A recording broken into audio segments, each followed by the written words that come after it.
Today I'm taking a look at the UYECOVE 15-piece quarter-inch screw extractor and left-handed drill bit set. We got our instructions. Oh, that is cool.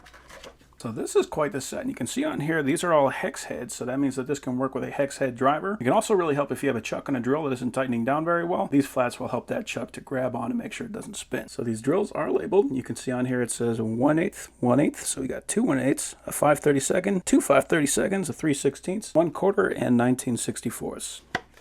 And it is also labeled on the drill itself. So this is a left-handed drill, which is very important because what that means is that whenever this grabs onto that screw, in the event that this digs in and it's able to grab that screw, as you're spinning it to the left, it could actually back that screw out. You wouldn't even need the extractor. So for extracting screws, this is an excellent set to have. For the extractors, we got a number 1, we got 2 number 1s, we got 2 number 2s, a number 3, number 4, and a number 5.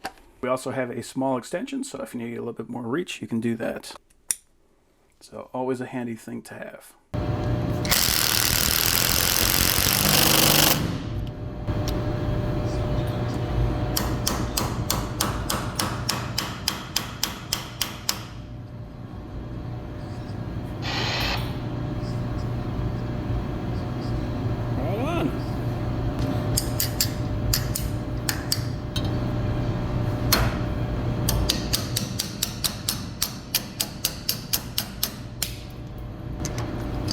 Pretty awesome tools.